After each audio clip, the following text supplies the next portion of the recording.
Bonjour à tous, aujourd'hui vidéo sur les blessures d'âme, une théorie qui a été développée par Lise Bourbeau, qui nous vient du Québec et qui a écrit un livre qui s'appelle Les 5 blessures qui empêchent d'être soi-même.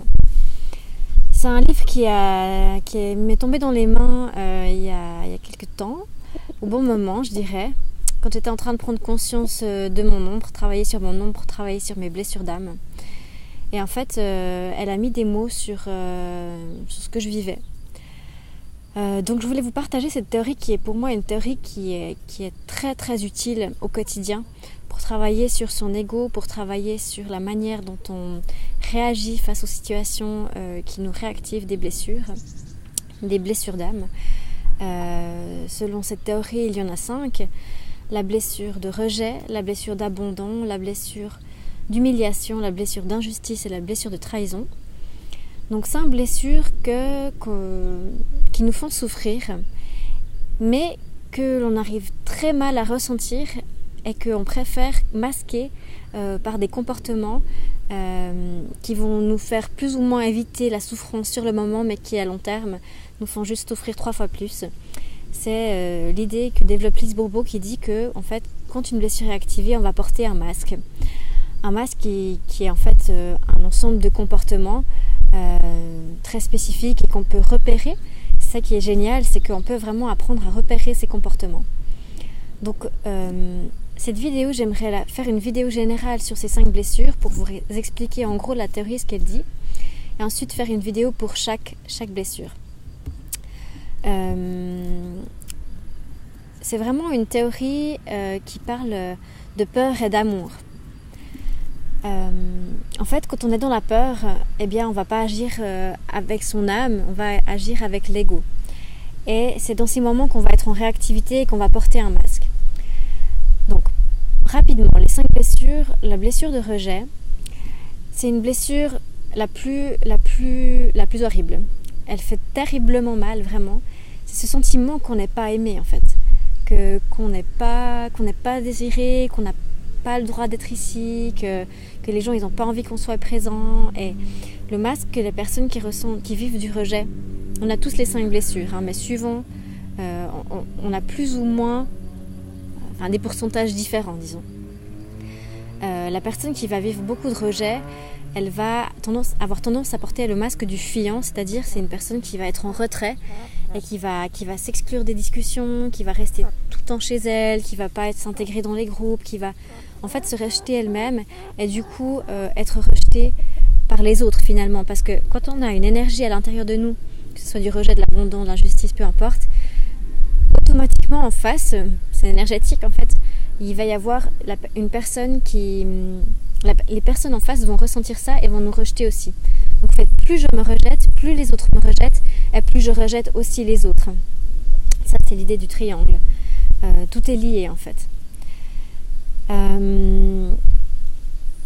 Donc voilà, les personnes qui se sont rejetées portent un masque du fuyant. Ce qui est très intéressant dans la théorie de Lise Bourbeau, c'est qu'elle fait aussi le lien en fait entre le corps et l'esprit. Ce que je trouve complètement pertinent, ce qui peut paraître bizarre au début quand on n'a jamais entendu parler de ce genre d'idée.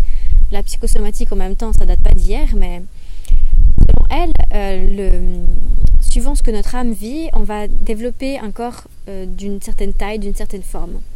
Les personnes qui vivent du rejet vont plutôt être menues, petites et très minces, parce qu'en fait elles se rejettent elles-mêmes et du coup elles vont avoir tendance à manger très peu. Enfin, je vais pas vous expliquer la blessure en détail dans cette vidéo. En gros, elles vont avoir un corps très petit. Moi, j'ai une bonne blessure de rejet. Et du coup, voilà, je suis aussi petite. J'ai vraiment analysé ces blessures en lien aussi avec ma propre histoire et en lien avec ceux que je côtoie. Et je peux vous garantir que c'est vraiment assez fou de voir que vraiment ça se confirme. Les comportements et le corps, ça match à chaque fois, quoi. C'est assez fou. La blessure d'abandon, c'est une blessure qui fait aussi terriblement mal. La blessure de rejet, on la développe très très petit. Si on fait un lien avec la psychologie, on pourrait la lier au stade oral, on pourrait dire, pour ceux qui sont psy et qui sont là. La blessure d'abandon, elle arrive un peu plus tard. Elle est aussi hyper difficile à vivre, un peu moins que celle de rejet, mais très douloureuse aussi. C'est vraiment ce sentiment d'avoir un trou dans la poitrine là. La différence avec le rejet, c'est que le rejet, c'est les gens, ils n'ont pas envie que j'existe. Et l'abandon, c'est j'ai peur d'être seule. C'est vraiment cette idée de peur de la solitude, et c'est un petit peu moins violent que peur d'exister ou problème avec le fait d'exister. L'abandon, c'est déjà plus en lien avec les autres. Et du coup, celui qui a une blessure d'abandon, il va être beaucoup dans le masque, il va porter un masque du dépendant en fait. Vu qu'il a beaucoup de peine à être indépendant, à être seul, à prendre des décisions lui-même. Il a un manque d'amour finalement qui fait qu'il va tout le temps être en train de s'accrocher aux autres et qu'il a très peur d'être seul. Et ça, c'est vrai que c'est une blessure très difficile. Ensuite, on a la blessure d'humiliation. La blessure d'humiliation qui est en lien en fait avec le fait de vivre de l'humiliation, en fait, d'avoir honte d'être ce qu'on est. Ce sont des personnes qui sont très sensuelles, qui aiment les plaisirs de la vie, qui aiment manger, qui aiment danser, qui aiment faire l'amour, mais en fait à qui on a fait croire que c'était mauvais, que c'était pas bien, et du coup ils ont une immense culpabilité. On a tous les 5 blessures, hein, donc selon moi. Lise Bourbeau dit que la blessure d'humiliation elle n'est pas présente chez tout le monde. Moi je pense que c'est le cas, mais après voilà.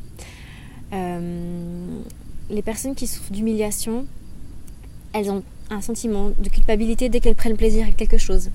Donc en fait, elles vont être constamment en train de remplir leur journée de choses à faire, elles vont faire tout le temps des services pour les autres, et dès qu'elles vont prendre un petit moment pour elles de plaisir, elles vont se sentir coupables.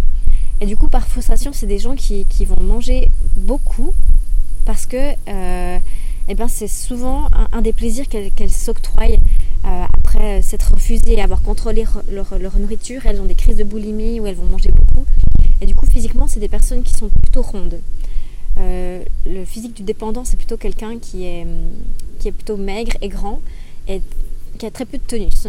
Parce que voilà, il a ce côté, j'ai jamais assez à manger, on me donne jamais assez, j'ai jamais assez d'attention. Et du coup, il est très mince. Ensuite, il y a la trahison. La blessure de trahison, c'est le pendant de la blessure d'abandon.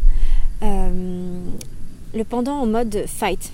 Si on reprend le modèle fly or fight, où il y a celui qui laisse tomber, qui se laisse tomber, et celui qui veut combattre.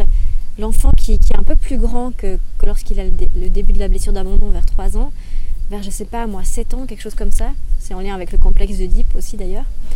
Il va se dire non mais moi en fait c'est bon, je suis capable, j'ai besoin de personne pour mener ma vie à bien, je sais prendre des choix moi-même, je sais faire des choix moi-même. Et du coup il va avoir cette posture très contrôlante finalement, il va vouloir contrôler la situation, être le boss, montrer un corps aussi dont il va émaner beaucoup de force. Donc chez les hommes ça va être des hommes très, très musclés comme ça en haut, et chez les femmes c'est plutôt au niveau des hanches. Donc voilà pour la blessure de trahison qui a pour masque le masque du contrôlant. La blessure de trahison, j'en ai pas en fait beaucoup parlé, c'est cette notion de se trahir soi-même, de trahir les autres, dont je parlerai plus dans la vidéo exprès pour la blessure de trahison. La blessure d'injustice, c'est la blessure qui est le pendant fight de la blessure de rejet, qui serait le pendant fly, dans le sens je me rejette, j'ai plus envie d'être ici, je me sens pas bien. La blessure d'injustice, c'est la personne qui souffre de rejet, mais qui va porter un masque de rigide en fait. Elle va se dire moi on m'aime pas, mais je vais être parfait, et du coup je vais être tic tac tac, vraiment on pourra rien me redire. Et du coup c'est des personnes qui sont très rigides dans leur manière de fonctionner sur énormément de plans, que ce soit la nourriture, que ce soit, peu importe. Voilà, donc c'est ça les 5 blessures. Ce qui est important de dire, c'est que en fait vraiment le but de comprendre cette théorie, c'est de reprendre son pouvoir sur le fait de se rejeter soi-même, se rejeter ou s'abandonner ou s'humilier ou se trahir ou être injuste avec soi-même, parce qu'en fait c'est en ayant nous-mêmes ces blessures qu'on va créer ça dans notre réalité. C'est un des articles que j'avais écrit également sur mon blog, c'est « Je suis le créateur de ma propre réalité », c'est-à-dire que tout est entre mes mains. Donc en fait, prendre conscience de ces blessures, ça permet vraiment de